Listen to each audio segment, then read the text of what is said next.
Hi ಎಲ್ರಿಗೂ ನಮಸ್ಕಾರ. Share market in Kannada ಚಾನಲ್ಗೆ ನಿಮಗೆ ಸ್ವಾಗತ. ಇವತ್ತು ಕೂಡ ಕೆಲವೊಂದಿಷ್ಟು ಪೋರ್ಟ್ಫೋಲಿಯೋಗಳನ್ನು ರಿವ್ಯೂ ಮಾಡೋಣ. ಅವರು ಯಾವ್ಯಾವ ರೀತಿಯ ಸ್ಟಾಕ್ಗಳಲ್ಲಿ ಇನ್ವೆಸ್ಟ್ಮೆಂಟನ್ನು ಮಾಡಿದ್ದಾರೆ, ಏನಾದರೂ ಚೇಂಜಸ್ನ ಪೋರ್ಟ್ಫೋಲಿಯೋದಲ್ಲಿ ಮಾಡ್ಕೋಬೋದಾ, ಅದ್ರ ಬಗ್ಗೆ ಡೀಟೇಲ್ ಆಗಿ ನೋಡೋಣ. ಮೊದಲನೇದಾಗಿ ಇಲ್ಲಿ ಜಗದೀಶ್ ಅವರ ಪೋರ್ಟ್ಫೋಲಿಯೋನ ತೋರಿಸ್ತಾ ಇದ್ದೀನಿ. ಸೊ ಅವರು 2.3 ಲಕ್ಷ ಇನ್ವೆಸ್ಟ್ಮೆಂಟನ್ನು ಮಾಡಿದ್ದಾರೆ. ಸೊ ನೋಡೋಣ ಯಾವ್ಯಾವ ಸ್ಟಾಕಲ್ಲಿ ಇನ್ವೆಸ್ಟ್ಮೆಂಟನ್ನು ಮಾಡಿದ್ದಾರೆ ಅಂತ. ಮೊದಲನೇದಾಗಿ ಗಮನಿಸೋದಾದರೆ ಬಜಾಜ್ ಇನ್ ಶುಗರಲ್ಲಿ ಇನ್ವೆಸ್ಟ್ಮೆಂಟನ್ನು ಮಾಡಿದ್ದಾರೆ. ಇದೊಂದು ಪೆನ್ನಿ ಶೇರ್ ಆಗಿದೆ. ಇವರ ಎಂಟ್ರಿ ಪ್ರೈಸ್ ತುಂಬಾ ಚೆನ್ನಾಗಿದೆ. ₹7.60 ಹತ್ರ ಎಂಟ್ರಿಯನ್ನು ತಗೊಂಡಿದ್ದಾರೆ. ಕೇವಲ 200 ಕ್ವಾಂಟಿಟಿ ಮಾತ್ರ ಇದೆ. ಹಾಗೆ ಕರೆಂಟ್ ಮಾರ್ಕೆಟ್ ಪ್ರೈಸ್ ಗಮನಿಸಿದಾಗ 15.15 ಕಾಣಿಸ್ತಿದೆ. ಸೊ ಒಳ್ಳೆ ಒಂದು ಪ್ರಾಫಿಟ್ ಇಲ್ಲಿ ನೋಡೋದಕ್ಕೆ ಸಿಗ್ತಿದೆ. ಅವರ ಇನ್ವೆಸ್ಟ್ಮೆಂಟ್ ಏನಿದೆ ಅದು ಡಬಲ್ ಆಗಿದೆ. ಹಾಗೆ ಕ್ಯಾಮ್ಲಿನ್ ಫೈನ್ ಸೈನ್ಸಸ್ ಅಲ್ಲಿ ಇನ್ವೆಸ್ಟ್ಮೆಂಟ್ ಅನ್ನು ಮಾಡಿದ್ದಾರೆ. ಇದು ಕೂಡ ಒಳ್ಳೆ ಕಂಪನಿ, ಕಂಟಿನ್ಯೂ ಮಾಡ್ಬೋದು. ಕೆನರಾ ಬ್ಯಾಂಕ್ ಕ್ಯಾಪ್ಲಿನ್ ಪಾಯಿಂಟ್ ಅಲ್ಲಿ ಇನ್ವೆಸ್ಟ್ಮೆಂಟ್ ಅನ್ನು ಮಾಡಿದ್ದೀರಾ.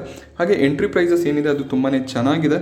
ಸೊ ಹಾಗೆ ಶೇರ್ಗಳು ಕೂಡ ತುಂಬಾನೇ ಚೆನ್ನಾಗಿದ್ದಾವೆ. ಪವರ್ ಇಸ್ಪ್ಯಾಟ್ ಅಲ್ಲಿ ಇನ್ವೆಸ್ಟ್ಮೆಂಟ್ ಅನ್ನು ಮಾಡಿದ್ದೀರಾ. ಸೊ ಇಲ್ಲಿ ನಮಗೆ ಜೂನ್ ಕ್ವಾರ್ಟರ್ ಅಲ್ಲಿ ಒಳ್ಳೆ ಒಂದು ಪ್ರಾಫಿಟ್ ಕಾಣಿಸಿತ್ತು. ಬಟ್ ಸೆಪ್ಟೆಂಬರ್ ಕ್ವಾರ್ಟರ್ ಅಲ್ಲಿ ಸ್ವಲ್ಪ ಫಾಲ್ ಆಗಿದೆ ಪ್ರಾಫಿಟ್.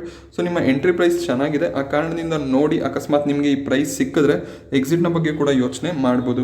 ಹಾಗೆ ಅಟ್ಸನ್ ಅರ್ನಬಾ ಇನ್ಫೋಸಿಸ್ ಅಲ್ಲಿ ಇನ್ವೆಸ್ಟ್ಮೆಂಟ್ ಅನ್ನ ಮಾಡಿದಿರಾ. ಅರ್ನಬಾ ಕೂಡ ಅಷ್ಟೇ ಆಗ್ರೋಕೆಮಿಕಲ್ ಕಂಪನಿ. ರೀಸೆಂಟ್ ಆಗಿ ಮಾರ್ಕೆಟ್ ಅಲ್ಲಿ ಲಿಸ್ಟ್ ಆಗಿತ್ತು. ಒಂದು ಒಳ್ಳೆ ಬಂಪರ್ ಲಿಸ್ಟಿಂಗ್ ಆಗಿತ್ತು. ಬಟ್ ಅಲ್ಲಿಂದ ಈಗ ಶೇರ್ ಸ್ವಲ್ಪ ಡೌನ್ ಸೈಡ್ ಅಲ್ಲಿ ಟ್ರೇಡಿಂಗ್ ನ ಮಾಡ್ತಿದೆ. ಬಟ್ ಲಾಂಗ್ ಟರ್ಮ್ಗೆ ಒಳ್ಳೆ ಒಂದು ಶೇರ್ ಆಗಿರುತ್ತೆ. ಸ್ಮಾಲ್ ಕ್ಯಾಪ್ ನ ಕೆಮಿಕಲ್ ಸೆಕ್ಟರ್ ಕಂಪನಿ ಇದು. ಹಾಗೆ ಇನ್ಫೋಸಿಸ್ ಅಲ್ಲಿ ಎಂಟ್ರಿ ಲೆವೆಲ್ ತುಂಬಾನೇ ಚೆನ್ನಾಗಿದೆ. ಸೊ ಇದನ್ನ ಕೂಡ ಕಂಟಿನ್ಯೂ ಮಾಡಬಹುದು. ಜೆಕೆ ಟೈರ್, ಮದರ್ಸನ್ ಸುಮಿ ಮತ್ತೆ PNC ಇನ್ಫ್ರಾದಲ್ಲಿ ಇವರು ಹೋಲ್ಡಿಂಗ್ ಅನ್ನ ಇಟ್ಟಿದ್ದಾರೆ. ಸೊ PNC ಇನ್ಫ್ರಾದಲ್ಲೂ ಕೂಡ ಅಷ್ಟೇ ಎಂಟ್ರಿ ಲೆವೆಲ್ ಚೆನ್ನಾಗಿದೆ. ಸೊ 3 ಕಂಪನಿಗಳನ್ನು ಕಂಟಿನ್ಯೂ ಮಾಡಬಹುದು. ನೆಕ್ಸ್ಟ್ SBI ಕಾರ್ಡ್ ಮತ್ತು SBI ಅಲ್ಲಿ ಕೂಡ ಇವರು ಹೋಲ್ಡಿಂಗ್ ಅನ್ನ ಇಟ್ಟಿದ್ದಾರೆ. SBI ಎಂಟ್ರಿ ಲೆವೆಲ್ ಕೂಡ ಇಲ್ಲೂ ಕೂಡ ಅಷ್ಟೇ ಕೋವಿಡ್ ಟೈಮಲ್ಲಿ ಇವರು ಎಂಟ್ರಿಯನ್ನು ತಗೊಂಡಿರೋದು. ₹181 ಪ್ರೈಸ್ ಇಲ್ಲಿ ನೋಡೋದಕ್ಕೆ ಸಿಗ್ತಿದೆ. ಸೊ ಇದು ಕೂಡ ಅಷ್ಟೇ ಒಳ್ಳೆ ಒಂದು ಇನ್ವೆಸ್ಟ್ಮೆಂಟ್ ಆಗುತ್ತೆ ನಿಮಗೆ. ಟಾಟಾ ಕಾಫಿ, ಟಾಟಾ ಮೋಟಾರ್ ಮತ್ತು ಟಾಟಾ ಪವರ್ ಅಲ್ಲಿ ಇನ್ವೆಸ್ಟ್ಮೆಂಟ್ ಅನ್ನ ಮಾಡಿದ್ದಾರೆ. ಸೊ ಎಲ್ಲ ಕೂಡ ಅಷ್ಟೇ ಇವ್ರ ಹತ್ರ ಒಳ್ಳೊಳ್ಳೆ ಲೆವೆಲಲ್ಲಿ ನೋಡೋದಕ್ಕೆ ಸಿಗ್ತಿದೆ ಶೇರ್ಗಳು. ಆ ಕಾರಣದಿಂದ ಎಲ್ಲ ಶೇರ್ಗಳನ್ನು ಕಂಟಿನ್ಯೂ ಮಾಡಬಹುದು. ಉಜ್ಜೀವನ್ ಸ್ಮಾಲ್ ಫೈನಾನ್ಸ್ ಬ್ಯಾಂಕ್ ಅಲ್ಲಿ ಲಾಸ್ ನೋಡೋದಕ್ಕೆ ಸಿಗ್ತಿದೆ. ಉಜ್ಜೀವನ್ ಸ್ಮಾಲ್ ಫೈನಾನ್ಸ್ ಬ್ಯಾಂಕ್ ಮತ್ತೆ ಉಜ್ಜೀವನ್ ಫೈನಾನ್ಸ್ ಮರ್ಜ್ ಆಗ್ತಿದೆ. ನೋಡಬೇಕಾಗುತ್ತೆ ಅದಾದ್ಮೇಲೆ ಯಾವ ರೀತಿಯ ವ್ಯಾಲ್ಯೂಯೇಷನ್ ಬರುತ್ತೆ ಶೇರಲ್ಲಿ ಅಂತ. ಸೊ ಅದಾದ್ಮೇಲೆ ಒಂದು ಮೊಮೆಂಟಮ್ ಸಿಗ್ಬೋದು. ಸೊ ಅಲ್ಲಿ ಎಕ್ಸಿಟ್ ಆಗ್ಬೋದು ನೀವು ಈ ಶೇರಿಂದ. UTI AMC ಅಲ್ಲಿ ಕೂಡ ಒಳ್ಳೆ ಲೆವೆಲಲ್ಲಿ 30 ಶೇರ್ಗಳು ಇದಾವೆ. ಇದನ್ನ ಕೂಡ ಕಂಟಿನ್ಯೂ ಮಾಡಬಹುದು. ಹಾಗೆಯೇ ಯಾರ್ಯಾರಿಗೆ ಆದಿತ್ಯ ಬಿರ್ಲಾ AMC ಅಲಾಟ್ಮೆಂಟ್ ಸಿಕ್ಕಿದೆ, ಸೊ ಅವ್ರು ಖಂಡಿತವಾಗ್ಲೂ ಇನ್ನೂ ಹೋಲ್ಡ್ ಮಾಡ್ತಿದ್ರೆ ಹೋಲ್ಡ್ ಮಾಡಿ. ಇದೇ ರೀತಿಯ ಒಂದು ಮೊಮೆಂಟಮ್ ಏನು UTI ಅಲ್ಲಿ ಆಯಿತು, ಅದೇ ರೀತಿಯ ಒಂದು ಮೊಮೆಂಟಮ್ ಆದಿತ್ಯ ಬಿರ್ಲಾದಲ್ಲೂ ಕೂಡ ನಮಗೆ ನೋಡೋದಕ್ಕೆ ಸಿಗ್ಬೋದು. ಆ ಕಾರಣದಿಂದ ಲಾಸ್ ಬುಕ್ ಮಾಡ್ಕೊಳ್ಳೋ ಬದಲು ಅದನ್ನು ಕಂಟಿನ್ಯೂ ಮಾಡ್ಬೋದು. ಹಾಗೆ ವಕ್ರಾಂಗಿ, ಸೊ ಇದು ಕೂಡ ಪೆನ್ನಿ ಶೇರ್ ಕಂಪನಿ ಚೆನ್ನಾಗಿದೆ. ಇದನ್ನು ಕೂಡ ಕಂಟಿನ್ಯೂ ಮಾಡ್ಬೋದು. ವಿಪ್ರೋದಲ್ಲಿ ಕೂಡ ಒಳ್ಳೆ ಲೆವೆಲಲ್ಲಿ ಎಂಟ್ರಿಯನ್ನು ತೊಗೊಂಡಿದ್ದೀರಾ. ಸೊ 160% ಪ್ರಾಫಿಟ್ ಆಗ್ತಿದೆ. ಇದನ್ನು ಕೂಡ ಕಂಟಿನ್ಯೂ ಮಾಡ್ಬೋದು. ಎಸ್ ಬ್ಯಾಂಕಲ್ಲಿ ₹25 ಹತ್ರ ಆವ್ರೇಜ್ ಇದೆ. 500 ಶೇರ್ಗಳನ್ನು ಹೊಂದಿದ್ದೀರಾ. ಇಲ್ಲಿ ಆವ್ರೇಜ್ ಮಾಡ್ಕೋಬಹುದು ಸ್ವಲ್ಪ ನೀವು. ಸೊ ಒಳ್ಳೆ ಒಂದು ಆವ್ರೇಜ್ ಬರ್ಬೋದು ನಿಮಗೆ. ಸೊ ನಿಮ್ಮ ಎಲ್ಲ ಸ್ಟಾಕ್ಗಳು ತುಂಬಾನೇ ಚೆನ್ನಾಗಿದೆ, ಕಂಟಿನ್ಯೂ ಮಾಡ್ಬೋದು. ಹಾಗೆ ನಿಮ್ಮ ಇನ್ವೆಸ್ಟ್ಮೆಂಟ್ ಏನಿದೆ ಅಲ್ಲಿ ನಿಮಗೆ 55% ಪ್ರಾಫಿಟ್ ಕೂಡ ನೋಡೋದಕ್ಕೆ ಸಿಗ್ತಿದೆ. ಸೊ ಇದೇ ರೀತಿ ಕಂಟಿನ್ಯೂ ಮಾಡಿ. ಇದೇ ಶೇರ್ಗಳಲ್ಲಿ ಇನ್ನಷ್ಟು ಶೇರ್ಗಳನ್ನು ಆ್ಯಡ್ ಕೂಡ ನೀವು ಮಾಡ್ಬೋದು. ಸೊ ನೆಕ್ಸ್ಟ್ ಉಮೇಶ್ ಅವರ ಪೋರ್ಟ್ಫೋಲಿಯೋನ ನೋಡೋಣ. ಇದು 6 ಲಕ್ಷದ ಪೋರ್ಟ್ಫೋಲಿಯೋ ಆಗಿದೆ. ಸೊ ಇವರ ಇನ್ವೆಸ್ಟ್ಮೆಂಟ್ ನಾವು ಗಮನಿಸಿದಾಗ ರಿಲಯನ್ಸ್, ಬ್ರಿಟಾನಿಯಾ, ಇನ್ಫೋಸಿಸ್ ಮತ್ತು ಗೇಲಲ್ಲಿ ಇನ್ವೆಸ್ಟ್ಮೆಂಟ್ ಅನ್ನ ಮಾಡಿದ್ದಾರೆ. ಸೊ ಎಲ್ಲ ಒಂದು ಒಳ್ಳೆಯ ಇನ್ವೆಸ್ಟ್ಮೆಂಟ್. ಹಾಗೆ ಎಲ್ಲ ಕಡೆ ಇವರಿಗೆ ಪ್ರಾಫಿಟ್ ನೋಡೋದಕ್ಕೆ ಸಿಗ್ತಿದೆ. ಹಾಗೆ ಇವರ ಎಂಟ್ರಿ ಲೆವೆಲ್ ಕೂಡ ತುಂಬಾನೇ ಚೆನ್ನಾಗಿದೆ. ಸೊ ನೆಕ್ಸ್ಟ್ ಅಟ್ಸನ್ ಅಲ್ಲಿ ಇನ್ವೆಸ್ಟ್ಮೆಂಟ್ ಅನ್ನ ಮಾಡಿದ್ದಾರೆ. ITC, REC ಲಿಮಿಟೆಡ್ ಹಾಗೆ ವರುಣ್ ಬೆವರೇಜ್ ಅಲ್ಲಿ ಇನ್ವೆಸ್ಟ್ಮೆಂಟ್ ಅನ್ನ ಮಾಡಿದ್ದಾರೆ. ಸೊ ಇದು 4 ಕಂಪನಿಗಳು ಕೂಡ ತುಂಬಾನೇ ಚೆನ್ನಾಗಿದೆ. ಹಾಗೆ REC ಒಳ್ಳೆ ಒಂದು ಡಿವಿಡೆಂಡ್ ಕೊಡುವಂತಹ ಕಂಪನಿ. ಹಾಗೆ ಪವರ್ ಸೆಕ್ಟರ್ ಕಂಪನಿಗಳು ಏನಿದಾವೆ ಗೌರ್ಮೆಂಟ್ದು, ಅವರಿಗೆ ಫೈನಾನ್ಸ್ ಅನ್ನ ಕೊಡ್ತಾರೆ. ಸೊ ಡಿವಿಡೆಂಡ್ ಚೆನ್ನಾಗಿ ಕೊಡ್ತಾರೆ ಕಂಪನಿ. ಆ ಕಾರಣದಿಂದ ಡಿವಿಡೆಂಡ್ ಇನ್ವೆಸ್ಟ್ಮೆಂಟ್ ಆಗುತ್ತೆ. ITC ಕೂಡ ಅಷ್ಟೇ ಒಳ್ಳೆ ಒಂದು ಡಿವಿಡೆಂಡ್ ಅನ್ನ ಕೊಡ್ತಾರೆ ಇವರು. ಮುಂದಿನ ದಿನದಲ್ಲಿ ಒಂದು ಒಳ್ಳೆಯ ವ್ಯಾಲ್ಯೂ ಕೂಡ ನಮಗೆ ITC ಅಲ್ಲಿ ನೋಡೋದಕ್ಕೆ ಸಿಗ್ಬೋದು. ಆ ಕಾರಣದಿಂದ ಕಂಟಿನ್ಯೂ ಮಾಡ್ಬೋದು. ಸೊ ನೆಕ್ಸ್ಟ್ ಗಮನಿಸಿದಾಗ ಕ್ಯಾಡಿಲಾ ಹೆಲ್ತ್ ಕೇರ್ ಅಲ್ಲಿ ಇನ್ವೆಸ್ಟ್ಮೆಂಟ್ ಮಾಡಿದ್ದಾರೆ. HDFC bank, tighten, IRCTC. So 4 ಶೇರ್ಗಳು ಚೆನ್ನಾಗಿದೆ. ಇದು ಕೂಡ ಒಂದು ಒಳ್ಳೆ ಇನ್ವೆಸ್ಟ್ಮೆಂಟ್ ಆಗಿದೆ. ಸೊ ನೆಕ್ಸ್ಟ್ ಗಮನಿಸಿದಾಗ ಅಮರ್ ರಾಜಾ ಬ್ಯಾಟ್ರಿ. ಸೊ ಮುಂದಿನ ದಿನದಲ್ಲಿ ಎಲೆಕ್ಟ್ರಿಕ್ ವೆಹಿಕಲ್ ಸೆಗ್ಮೆಂಟ್ ಬಂದಾಗ ಇವರ ಬ್ಯಾಟ್ರಿಗಳು ಇಂಪಾರ್ಟೆಂಟ್ ಆಗುತ್ತೆ.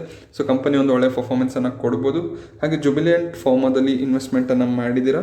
ಸೊ ಇಲ್ಲಿ ಸ್ವಲ್ಪ ಯೋಚನೆ ಮಾಡ್ಬೋದು ನೀವು. ಬೇರೆ ಒಳ್ಳೆ ಫಾರ್ಮಾ ಸೆಕ್ಟರ್ನ ಶೇರ್ಗಳು ಇದೆ. ಸೊ ಫಾರ್ಮಾ ಸೆಕ್ಟರ್ ಅಲ್ಲಿ ನಮಗೆ ಕಳೆದ ಒಂದು ವರ್ಷದಲ್ಲಿ ಒಂದು ರನ್ ಬಂದಾಗ ಶೇರ್ಗಳು ₹1000 ಹತ್ರ ಟ್ರೇಡ್ ಮಾಡ್ತಿತ್ತು. ಸೊ ಅಲ್ಲಿಂದ ಫಾಲ್ ಆಗ್ತಿದ್ದಾವೆ. ಸೊ ನೋಡ್ಬೋದು ನೀವು. ಸೊ ನಿಮ್ಮ ಎಂಟ್ರಿ ಪ್ರೈಸ್ ಸ್ವಲ್ಪ ಕರೆಂಟ್ ಮಾರ್ಕೆಟ್ ಪ್ರೈಸ್ ಹತ್ರನೇ ಇದೆ. ಸೊ ಇಲ್ಲಿ ಎಕ್ಸಿಟ್ ಆಗಿ ಬೇರೆ ಒಂದು ಫಾರ್ಮಾ ಸೆಕ್ಟರ್ನ ಶೇರನ್ನು ಆ್ಯಡ್ ಮಾಡ್ಕೋಬಹುದು. ಹಾಗೆ IRFC ಅಲ್ಲಿ ಕೂಡ ಇನ್ವೆಸ್ಟ್ಮೆಂಟ್ ಅನ್ನ ಮಾಡಿದ್ದೀರಾ. MOIL ಕೂಡ ಅಷ್ಟೇ. ಸೊ ಇದು 2 ಕೂಡ ಅಷ್ಟೇ ಡಿವಿಡೆಂಡ್ ಶೇರ್ಗಳು ಆಗಿರ್ತವೆ. ಸೊ ಇದನ್ನು ಕೂಡ ಕಂಟಿನ್ಯೂ ಮಾಡ್ಬೋದು. ಸೊ ನೆಕ್ಸ್ಟ್ ರೆಡಿಂಗ್ಟನ್ ಅಲ್ಲಿ ಇನ್ವೆಸ್ಟ್ಮೆಂಟ್ ಇದೆ. ಟಾಟಾ ಪವರ್, IEX ಮತ್ತು IOC. ಸೊ 4 ಕೂಡ ಚೆನ್ನಾಗಿದ್ದಾವೆ. IOC ಕೂಡ ಅಷ್ಟೇ ಒಳ್ಳೆ ಒಂದು ಡಿವಿಡೆಂಡ್ ಕೊಡುವಂತಹ company. So most of the ಶೇರ್ಗಳು ಇವರ ಪೋರ್ಟ್ಫೋಲಿಯೋದಲ್ಲಿ ಏನಿದಾವೆ ಅದು ಡಿವಿಡೆಂಡ್ ಶೇರ್ಗಳು ಕೂಡ ಆಗಿದಾವೆ.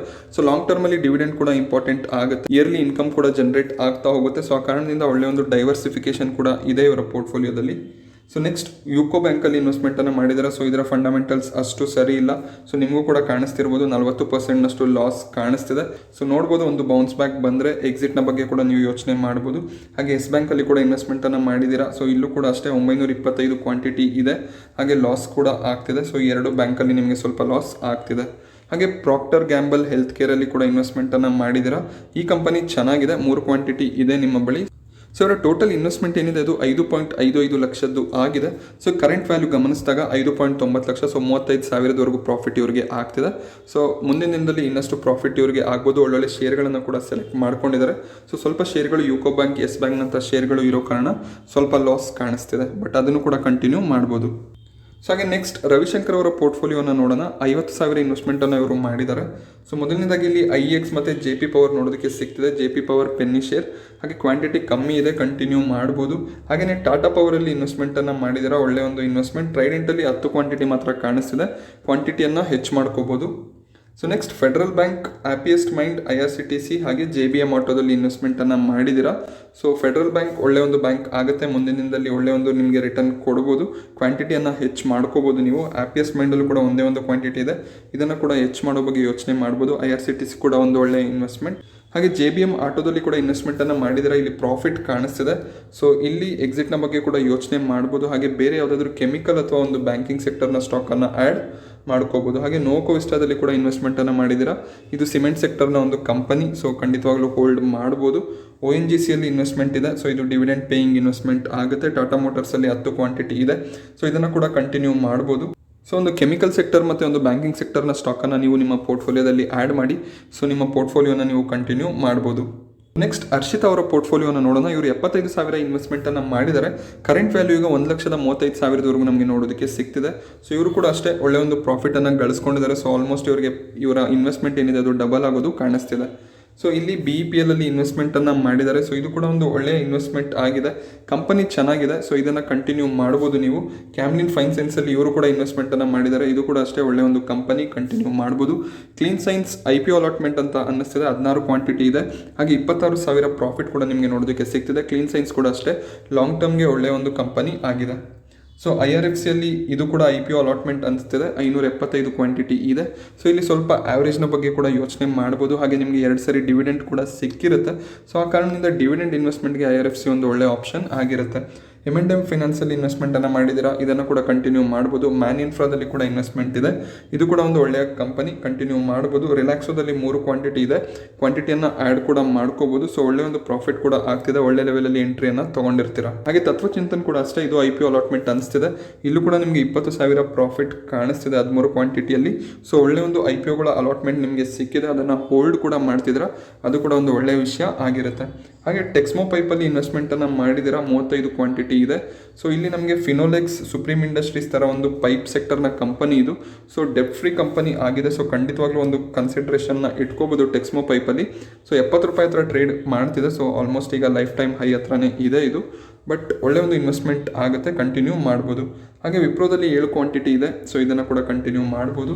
HDFC Bank, Hindalco, IEX, Indigo Paints ಹಾಗೆ IRCTCಯಲ್ಲಿ ಇನ್ವೆಸ್ಟ್ಮೆಂಟನ್ನು ಮಾಡಿದ್ದೀರಾ. ಸೊ ಎಲ್ಲ ಕೂಡ ಒಳ್ಳೆಯ ಒಂದು ಶೇರ್ಗಳ ಸೆಲೆಕ್ಷನ್ಸ್ ಆಗಿದೆ. ಸೊ ಅದೇ ರೀತಿ ನಿಮಗೆ ಪ್ರಾಫಿಟ್ ಕೂಡ ತುಂಬ ಚೆನ್ನಾಗಿ ಕಾಣಿಸ್ತಿದೆ. ಸೊ ನಿಮ್ಮ IPO ಇನ್ವೆಸ್ಟ್ಮೆಂಟ್ ಏನಿದೆ ಅದರಿಂದ ನಿಮಗೆ ಒಳ್ಳೆಯ ಒಂದು ಪ್ರಾಫಿಟ್ ಇಲ್ಲಿ ನೋಡೋದಕ್ಕೆ ಸಿಗ್ತಿದೆ. ಸೊ ಇಲ್ಲಿ ವಿನುಗೌಡ ಅವರ ಪೋರ್ಟ್ಫೋಲಿಯೋನ ನೋಡೋಣ. ಇವರು ರೀಸೆಂಟಾಗಿ ಇನ್ವೆಸ್ಟ್ಮೆಂಟನ್ನು ಸ್ಟಾರ್ಟ್ ಮಾಡ್ಕೊಂಡಿದ್ದಾರೆ. 65,000 ಇನ್ವೆಸ್ಟ್ಮೆಂಟನ್ನು ಮಾಡಿದ್ದಾರೆ. ಅವರಿಗೆ 4% ಪ್ರಾಫಿಟ್ ನೋಡೋದಕ್ಕೆ ಸಿಗ್ತಿದೆ. ದ್ವಾರಕೀಶ್ ಶುಗರನ್ನು ಸೆಲೆಕ್ಟ್ ಮಾಡ್ಕೊಂಡಿದ್ದೀರಾ. ಸೊ ರೀಸೆಂಟಾಗಿ ಇದರಲ್ಲಿ ಇನ್ವೆಸ್ಟ್ಮೆಂಟನ್ನು ಮಾಡಿದ್ದೀರಾ. ಸೊ ಇಲ್ಲಿ ಬ್ರೋಕರೇಜ್ಗಳು ಕೂಡ ತುಂಬಾ ಬುಲ್ಲಿಶ್ ಆಗಿ ಇದ್ದಾರೆ. 50% ಅಪ್ಸೈಡ್ ಇದೆ ಇಲ್ಲಿ ಅಂತ ಹೇಳ್ತಿದ್ದಾರೆ. ಸೊ ಖಂಡಿತವಾಗ್ಲೂ ಹೋಲ್ಡ್ ಮಾಡ್ಬೋದು. ಎಕ್ಸೈಡ್ ಇಂಡಸ್ಟ್ರೀಸಲ್ಲಿ 10 ಕ್ವಾಂಟಿಟಿ ಇದೆ. ಸೊ ಈ ಕಂಪನಿ ಕೂಡ ಅಷ್ಟೇ ಸ್ಲೋ ಆಗಿ ಮೂವ್ ಆಗುತ್ತೆ, ಬಟ್ ಮುಂದಿನ ದಿನದಲ್ಲಿ ಇವರು ಲಿಥಿಯಂ ಅಯಾನ್ ಬ್ಯಾಟ್ರಿ ಮ್ಯಾನುಫ್ಯಾಕ್ಚರ್ ಮಾಡುವಂಥ ಪ್ಲಾಂಟನ್ನು ಕೂಡ ಸ್ಟಾರ್ಟ್ ಮಾಡೋರು ಇದ್ದಾರೆ. ಸೊ ಅಲ್ಲಿ ಇದರ ವ್ಯಾಲ್ಯೂ ಹೆಚ್ಚಾಗುವಂಥ ಸಾಧ್ಯತೆಗಳು ಇದೆ. ಖಂಡಿತವಾಗ್ಲೂ ಕ್ವಾಂಟಿಟಿಯನ್ನು ಕೂಡ ಆ್ಯಡ್ ಮಾಡ್ಕೋಬೋದು ನೀವು. So next Havells, HCL tech ಹಾಗೆ HDFC ಬ್ಯಾಂಕಲ್ಲಿ ಇನ್ವೆಸ್ಟ್ಮೆಂಟನ್ನು ಮಾಡಿದ್ದೀರಾ. 3 ಶೇರ್ಗಳು ಚೆನ್ನಾಗಿದ್ದಾವೆ. ಸೊ ಕ್ವಾಂಟಿಟಿಯನ್ನು ಇನ್ನಷ್ಟು ಆ್ಯಡ್ ಮಾಡ್ಕೋಬೋದು. ಹಾಗೆ ಪ್ರಿನ್ಸ್ ಪೈಪ್, ರಿಲ್ಯಾಕ್ಸೋ ಹಾಗೆ ರೋಸರಿ ಬಯೋಟೆಕಲ್ಲಿ ಇನ್ವೆಸ್ಟ್ಮೆಂಟನ್ನು ಮಾಡಿದ್ದೀರಾ. ಇದು 3 ಕೂಡ ಅಷ್ಟೇ ಒಳ್ಳೆಯ ಒಂದು ಕಂಪನಿ ಸೆಲೆಕ್ಷನ್ಸ್ ಆಗಿದೆ. ಕ್ವಾಂಟಿಟಿಯನ್ನು ಹೆಚ್ಚು ಮಾಡ್ತಾ ಹೋಗಿ ನೀವು ಮುಂದಿನ ದಿನದಲ್ಲಿ ಇನ್ವೆಸ್ಟ್ಮೆಂಟ್ನ ಮಾಡ್ತಾ. ಹಾಗೆ ಜುಬಿಲಿಯಂಟ್ ಫುಡ್ ವರ್ಕಲ್ಲಿ 2 ಕ್ವಾಂಟಿಟಿ ಇದೆ. ಮಾರಿಕೋ ಮತ್ತು ಪ್ರಾಜ್ ಇಂಡಸ್ಟ್ರಿಯಲ್ಲೂ ಕೂಡ ಇನ್ವೆಸ್ಟ್ಮೆಂಟನ್ನು ಮಾಡಿದ್ದಾರೆ. ಸೊ ಒಳ್ಳೆಯ ಒಂದು ಶೇರ್ ಸೆಲೆಕ್ಷನ್ ಆಗಿದ್ದಾವೆ. ಹಾಗೆ ಗುಜರಾತ್ ಅಂಬುಜಾ ಎಕ್ಸ್ಪೋರ್ಟ್ ಲಿಮಿಟೆಡಲ್ಲಿ ಕೂಡ ಇನ್ವೆಸ್ಟ್ಮೆಂಟನ್ನು ಮಾಡಿದ್ದೀರಾ. ಒಂದೇ ಒಂದು ಕ್ವಾಂಟಿಟಿ ಇದೆ, ಕ್ವಾಂಟಿಟಿಯನ್ನು ಇನ್ಕ್ರೀಸ್ ಮಾಡ್ಬೋದು. ಕಂಪನಿ ಪರವಾಗಿಲ್ಲ, ಓಕೆ ಅಂತ ಹೇಳ್ಬೋದು. ಹಾಗೆ ಹ್ಯಾಪಿಯೆಸ್ಟ್ ಮೈಂಡಲ್ಲಿ ಕೂಡ 2 ಕ್ವಾಂಟಿಟಿ ಇದೆ, ಇಲ್ಲೂ ಕೂಡ ಕ್ವಾಂಟಿಟಿಯನ್ನು ಹೆಚ್ಚು ಮಾಡ್ಕೋಬೋದು. ಹಾಗೆ HDFC life, Hindustan Unilever, ICICI bank, so ಇದನ್ನು ಕೂಡ ಕಂಟಿನ್ಯೂ ಮಾಡ್ಬೋದು.